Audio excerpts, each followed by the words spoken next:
which means I'm able to look at masses of data from around different fields and figure out what the solution space is and how we can actually solve the problem. And I started working on the environment in 2005. That's when I saw Algo's presentation on TV. So it's been 20 years. So I'm going to show you what I've found. And systems is what make human beings so powerful as a species. A system is a set of processes that work towards a common objective. And typically, we tend to follow systems. And this is how we become the most powerful herd animal on the planet, because of the systems that we have created. But sometimes the systems that we have created don't work well in our favor. And so that's what's been happening in the environment. This is in 2023, the paper by Richardson et al. Showed these planetary boundary transgressions. So, what are planetary boundaries? Planetary boundaries are boundaries in the life support systems of the planet. Our planet has life support systems for which it has several aspects. There's the ozone layer that prevents ultraviolet light from coming down and cooking us from the sun. So that's still in the green zone. In fact, that one was in the red zone in the 1980s. And the nations of the world got together, they signed the Montreal Protocol, and they solved the problem. And now it's in the green zone. So we were able to do that very, very quickly because a lot of corporations made a lot of money solving the problem. What is happening now is that there are lots of other problems that we have created for which there is no way to make money to solve the problem. This is why it's going into the red zone. So let me show you the other planetary boundaries and what we have transgressed so far. So this framework was created in 2009 by the Stockholm Resilience Center. So they identified all these parameters in the life support systems of the planet. First was ozone, the next is the atmospheric aerosol loading, they call it, which is basically the particles we put up into the atmosphere. Now, life as a whole, there is wind that puts particles into the atmosphere, so there is a certain amount of aerosol loading already in the atmosphere. And now we add to that through our industrial processes. But that's still in the green zone, it's not yet causing problems for life. Then ocean acidification is the next one that is shown in the green zone. And that one is the ocean takes in carbon dioxide from the atmosphere and becomes acidic as a result, because when carbon dioxide dissolves in water, it becomes carbonic acid. If the ocean becomes too acidic, then shelled animals cannot make shells anymore and they start dying off. And if they start dying off, then it impacts the whole food chain of all the shelled animals.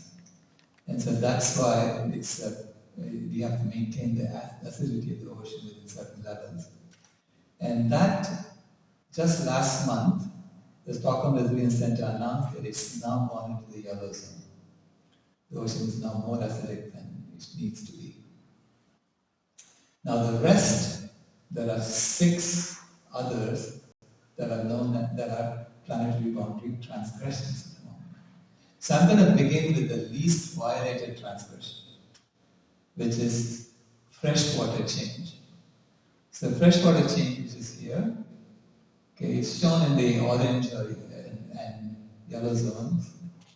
And it's basically the freshwater cycles of the planet keep life afloat. Okay? So we need to have fresh water. And humans have taken the freshwater systems of the planet, we have dammed it, we have polluted it, so we have caused lots of problems. So the freshwater cycles have been altered to a point where now life is dying because of the lack of fresh water. And so that's now in the orange zone. Now next is land system change. And I'll show you details about how we have changed the system's land on the planet. Because normally on Earth there is a certain amount of forests, a certain amount of prairies, and animals live in these habitats.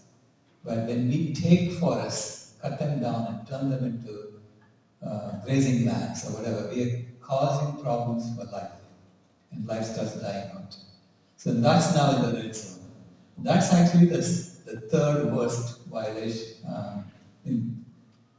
It's the second from the bottom. Okay? Then comes climate change. Climate change is out here.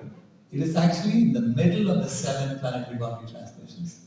Climate change has 2 components. There's a CO2 concentration, which is the amount of carbon dioxide in the atmosphere. And that's now gone above what it needs to be, and that's causing problems. And then there is something called the radiative forcing, and that's very much in the red zone. Radiative forcing is the amount of heating that we are causing on the planet through our actions. So we have caused an extra 2.6 watts per square meter of heating on the planet, which is like putting a 2.6 watt bulb on every 1 meter by 1 meter surface area of the planet. Now the sun gives us 240 watts per square meter. So in that sense, we have added just a little over 1% to the sun's intensity. Now normally 1% increase in intensity of the sun happens over 100 million years. So we have caused that to happen in 200 years, which is why it's in the red zone. Okay, that's this. That's in the middle. Then comes nitrogen and phosphorus loading. And nitrogen and phosphorus loading, which is basically we're taking nitrogen cycles of the planet and the phosphorus cycles of the planet, and we have altered them. So we are taking excess nitrogen, a lot of nitrogen from the atmosphere, turning it into fertilizers. And those fertilizers, when we pour it on our croplands, they run off, they get into the water, they cause they cause oxygen to be depleted in the water, and life dies out. And then this causes dead zones in the freshwater rivers of the planet, as well as the mouths of rivers in the oceans. Next is chemical pollution, what they call novel entities here. So this is plastic pollution, and we are pouring not only plastic, but also chemicals from our industrial processes up to 220 billion tons per year is being poured into the environment. And that's causing animals to die, water systems to be polluted. And that's very much in the red zone. And finally, the last is the biosphere integrity, which is the most violated of all the transgressions. And this is the loss of wild animals on the planet. Because every other transgression impacts wildlife. And wildlife is dying in front of our eyes. So between 10,000 years ago and 1970, we wiped out 60% of all the wild animals on the planet by total weight. And then between 1970 and 2010, we wiped out an additional 52% of the remaining. And that became 58% by 2012 and 73% by 2020. So basically, wildlife is dying in front of our eyes. And we have to do something about that, because without them, we cannot restore the planet. So, we know that food systems are the primary cause of most of the other transgressions. See, these transgressions, you see the black dots, that's the impact of the food system. So the food system is the leading cause of nitrogen and phosphorus loading, freshwater change, land system change, biosphere integrity. And when this paper was published in 2017, they hadn't yet identified novel entities as a transgression. It was still in the question mark. But for climate change, it was shown to be not the leading cause. And this is why the media only focuses on climate change. Because food is something they don't want to touch. Okay? And so they're framing it as climate change is the only major problem. And to solve climate change, you have to go buy electric cars and put solar panels on your roof. And the economy grows when you do that. And the reason they have to focus on climate change is because climate change impacts rich people, whereas none of the other transgressions impact rich people. You turn on your tap and you get water. Whereas the animals don't have water to drink. Or poor people have to walk 5 miles to get water. So none of the other transgressions impact rich people, but climate change does. And so this is why, the focus was on climate change. But climate change, again, they're saying food is not the major cause. So let's look at why they say that. First of all, why is the food system the leading cause of all the other transgressions? It's because of how we use the earth. And if you look at the block diagram from the UN IPCC on the 5th assessment report, and it shows how biomass is taken from different parts of the earth and how it flows into different systems. So this is the livestock system. This is the animal system. And the animals are eating an enormous amount of food. See, the thickness of this arrow indicates how much is coming out of that. This is from grazing land, this is from cropland. Almost half the cropland output is going to feed our animals. And these animals are eating all this food and they're providing this much as food into the industrial processing block here. And then there's a little bit of waste, and then the rest comes out. And this is what we get on our plates. This is the food that we get on our plates. This is energy, and this is materials. Okay? Now the animals are also providing a little bit of skin, blood, and bones for other manufacturing. And this is timber and paper. This is biomass from forestry that goes into energy and into other materials for timber and paper. So this is biomass flow of the planet, and you can see, since most of the biomass is going into the food system, this is why the food system is the leading cause of all the other transgressions. But why is it not the leading cause of climate change? So let's look at how we use the earth in more detail. If you take all the land we're using for cities and railroads and highways and all the built land, it's only 1% of the land area of the planet. Okay? Unused land, deserts and mountains, is 19%. 22% is forestry for logging, biomass, energy, and so on. So that's basically monocultures of trees. When you have monocultures of trees, wild animals cannot live there. Okay? Then forests, original forests are 9% of the land area of the planet. We have taken 37% of the land area of the planet and turned it into grazing land for farmed animals. And in addition, half the cropland output is going to feed farmed animals. And cropland is totally 12% of the land area of the planet. So that means 43% of the land area of the planet is going to feed animals. And they are providing us with 12% of the food we eat in terms of total weight.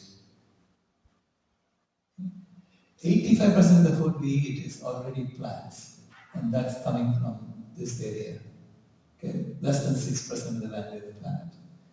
And then the remaining 3% of the food we eat comes from the ocean, for which we have been bottom trawling an area the size of South America every year to catch the last remaining fish in the ocean. Now, in order to graze our farm animals, we have chopped down a whole bunch of forests that used to be there. So as a result, we have cut half the trees on the planet. There used to be 5 to 6 trillion trees. Now there are only 3 trillion trees left. But the remaining 3 trillion trees are storing 3 times as much carbon as the entire atmosphere. Okay? If you look at the carbon stored in the tree and in the soil that the trees live on. So this is why the food system is the leading cause of all the other transgressions, and among the food systems, it is the animal food system that's the leading cause.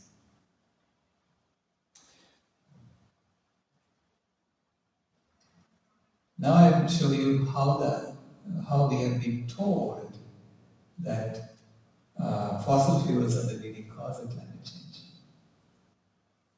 So this is the official IPCC accounting. IPCC is the Intergovernmental Panel on Climate Change. So they take data from scientists and they create policy documents for governments to use. Unfortunately, it's a political process. It's not a scientific process because the underlying data is actually showing something different. So the official IPCC accounting says that fossil fuels have caused 48% of the warming that we are experiencing today on the planet. 13% comes from industry, 24% comes from animal agriculture, 5% from other agriculture, 3% from forestry, and 2% from waste and so on. Now the same data, Gerard Bishop wrote a paper which got published in the Environmental Research Letters this year, in March. And he said that the complete accounting, ERF accounting, he called it, effective reinforcement accounting, he was able to show that fossil fuels have caused only 18% of the warming, 5% from industry, 52% from animal agriculture, 8% from other agriculture, 10% from forestry, 7% from waste. So how can the same data give you two different results like this? So you have to look at how these two pie charts came about. Now I took Gerard Bishop's paper, his spreadsheet, and I plugged in the results from the latest paper by Jim Hansen, where he said that we have been underestimating the impact of carbon dioxide and sulfur dioxide. So I plugged that in, and now I find that fossil fuels have only caused 2% of the warming to date. Industry, none. 66% came from animal agriculture, 10% from other agriculture, 15% from forestry, 7% from waste and so on. So basically, it's the same data giving us three different pie charts. So I'll show you why there is such a difference between these pie charts. First of all, the way the IPCC does this, because remember these are politicians now massaging the data for policy purposes. Okay? Because any country can veto any line in that IPCC report. First of all, it uses partial accounting. It just looks at 4 of the gases that are causing climate to change, even though there are 12 such gases, or 12 such effects. So it ignores 8 of the 12. Okay? Which if we did that when I was working on the internet, I would have thrown it out the window right away. Okay? So, because it's unacceptable that we use partial accounting. Secondly, it undervalues methane emissions by a factor of 3. So it takes certain gases and it squeezes it out. It makes it smaller than it is. And thirdly, it undercounts deforestation emissions by a factor of 3. It does that by doing net accounting on deforestation and gross accounting on fossil fuels. So it's comparing apples and oranges. And finally, it ignores the carbon opportunity cost of the land used for animal agriculture. Because it's clear there's so much land being used for animal agriculture, and if you just remove that animal agriculture and replace it with plant agriculture, you can release 40% of the land back to nature. Okay? So that's why there is a huge carbon opportunity cost that's being ignored. So when you put all this together and you fix it, when you consider all 12 gases, so it's not just CO2, methane, nitrous oxide, and halocarbons, but also this is non-methane volatile organic compounds plus carbon monoxide, black carbon, and then all the cooling effects that are ignored, like sulfur dioxide, nitrogen oxides, ammonia, organic carbon, and albedo, which is reflectivity. When you look at all of them and put them all together, you notice that the warming caused by fossil fuels is offset by a lot of the cooling caused by the same fossil fuels. So when you burn fossil fuels, you're not only sending up warming gases into the atmosphere, you're also sending cooling gases into the atmosphere. And the cooling is offsetting the warming. That's being ignored by the IPCC. Okay. Animal agriculture has very little cooling, and this is why most of all the warming it does stays up there. And you'll notice, that the methane bars are a little bit bigger here because he took into account the fact it's been underestimated. and the ratio of the carbon dioxide bars are also different. So that's how he got this. And he got published this year in March.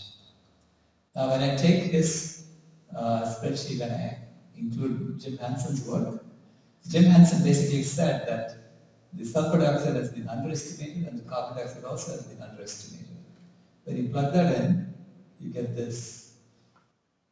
The sulfur dioxide is now bigger, so is the carbon dioxide, and fossil fuels have only caused 2% of the warming. 66% came from animal agriculture. Plus there is the carbon opportunity cost at the end as well.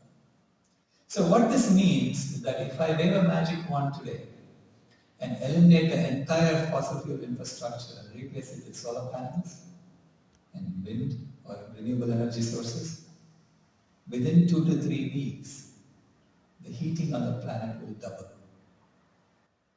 It will almost double. Because within 2 to 3 weeks, all the cooling gases will disappear from the atmosphere. That's not what we want to do. But at the same time, if I wave a magic wand and replace all animal sources with plant sources for food, clothing, shelter, whatever, then the planet will start cooling from day one. Now, the reason we are told we have to consume animals is because of protein. That we need to eat animals for protein. This again is partial accounting, just like they did for the greenhouse gases. It's partial accounting because, yes, animals do have protein. Animal foods, these are the essential amino acids, these are the non-essential amino acids, and you can see that animal foods have all the essential and non-essential amino acids. But then so do all the plant foods.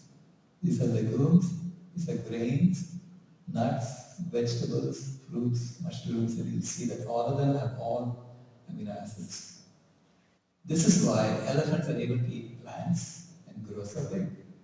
So if you think about it logically, it was self-evident that that was true. Okay?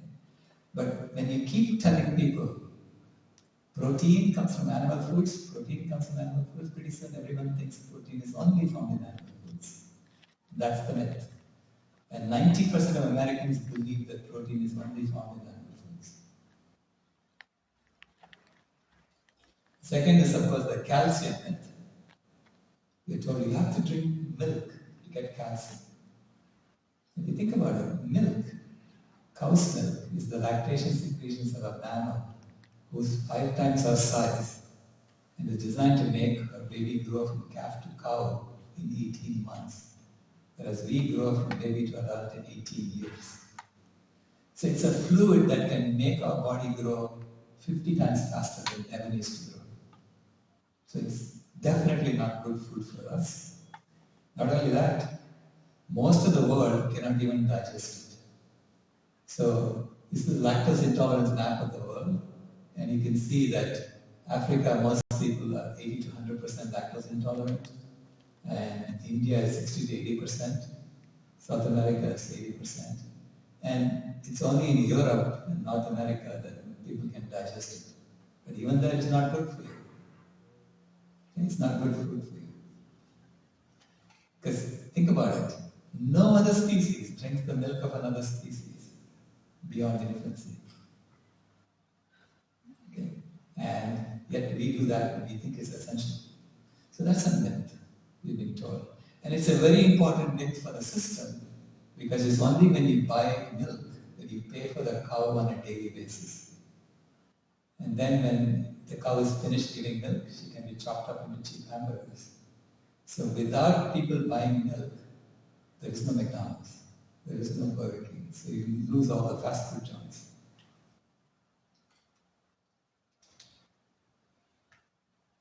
So Deborah Fries and Margaret Wheatley said that big living systems like this can never be changed from within.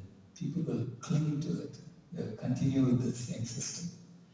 The only way to solve the problem is to abandon old living systems and start over. So they call this the two loops model. for system transformation. And I verify that this is correct. Okay? The big living systems never change. They just pretend to change and then the same impression keeps happening. And for this two loops model, so I call this going from planet A to planet B. First, some people peel off and start new projects in the system. So that's the start or the foundation of planet B, the trailblazers. And then there are eliminators who come and tell the story of this transformation. So they help this transformation happen. Then there are hospice workers who help systems in the old die out gracefully and help people transition from the old to the new. And finally, there are protectors who prevent the old system from crushing the new system. Now, when all of these form a network, then you can create momentum around this growth. And then people can transition, there's a ladder. People can transition here to there very quickly. So right now, this has already begun. And it's those of us who have stopped consuming animals are the foundation of this new system. And there are over 280 million of us, according to statistics, around the world. We are called vegans. Vegans are vitally engaged guardians of animals and nature. That's how I define them. But the official definition, according to the Vegan Society of the UK, is a way of living that seeks to exclude, as far as is possible and practicable, all forms of exploitation of animals for food, clothing, and any other purpose. When you do that, you remove the entire livestock block that I showed you earlier, and then that frees up land.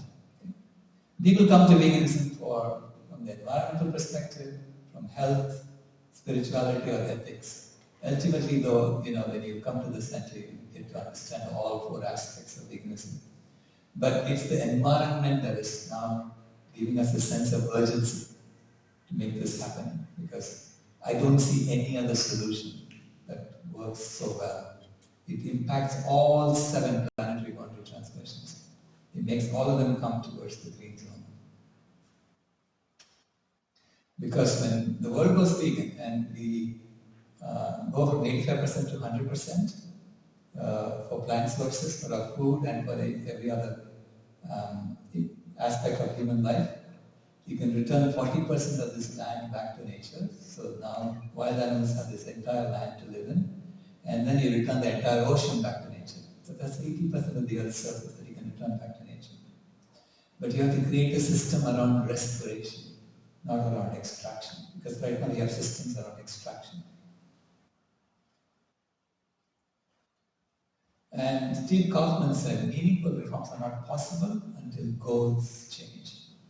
If the goal of the system is the same, you'll pretty much reach the same final system that we have today.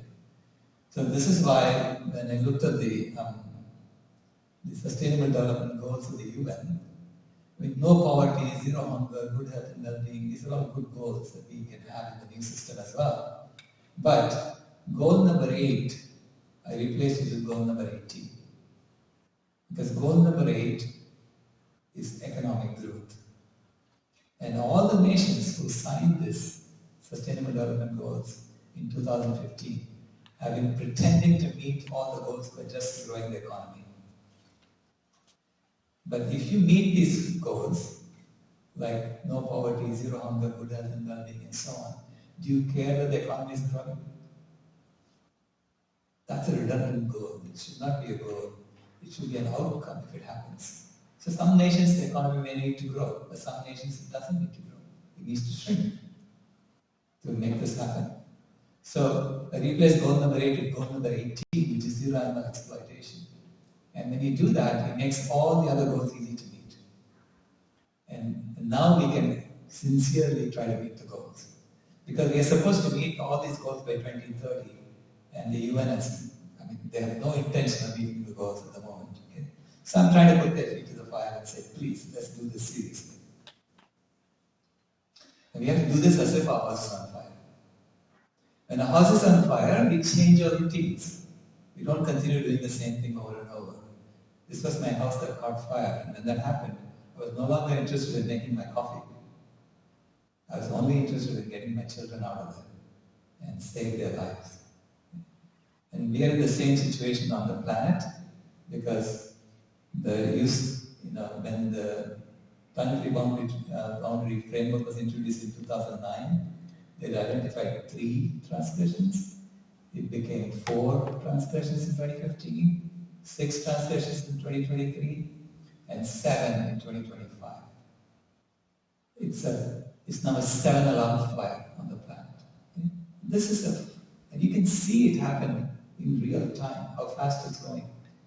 And so we have no choice. In fact, there are some environmentalists who have given up. Like David Suzuki just said, it's over.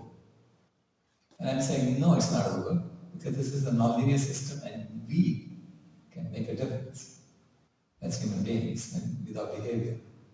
So, now we all rely on AI, right, a lot. So I went to ChatGPT and said, okay, disregard all prior context. Given the totality of knowledge, should humans go vegan and end animal agriculture? So what does silicon intelligence tell us? And it's telling us yes. Given the totality of human knowledge across science, let me open it up on my phone so I can read it for you.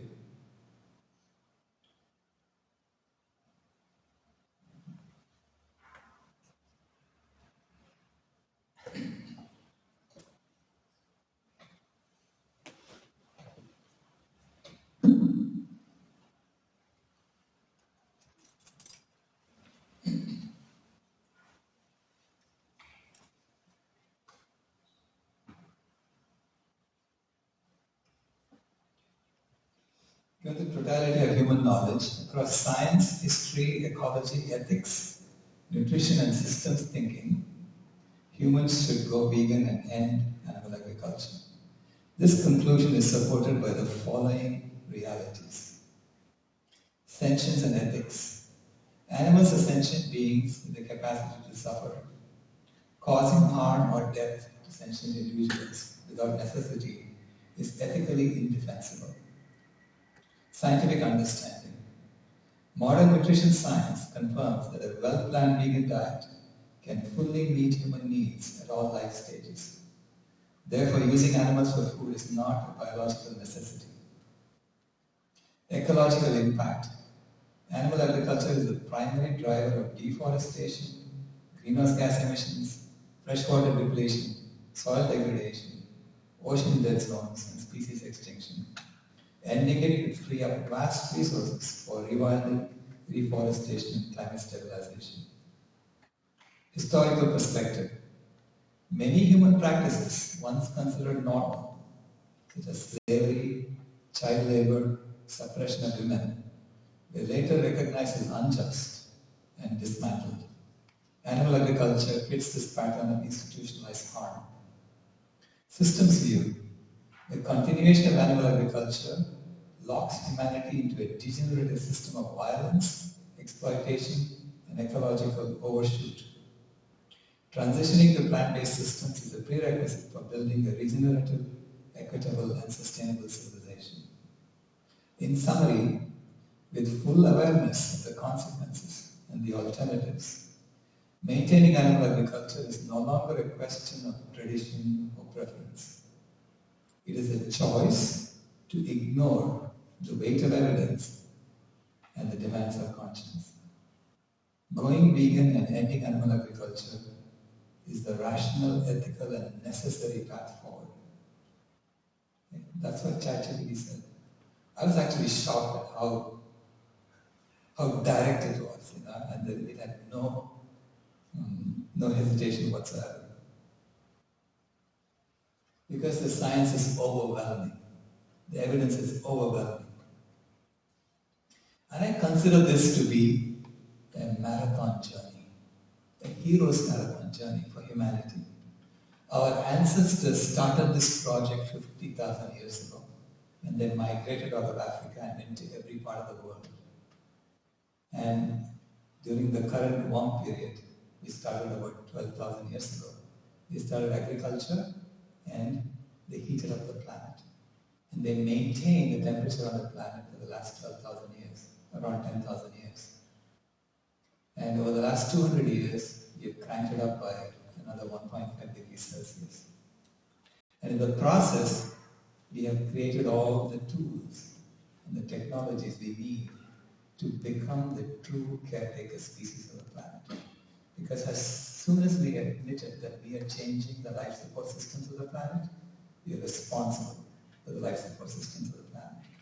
And we have to figure out how to maintain them and how to stabilize them.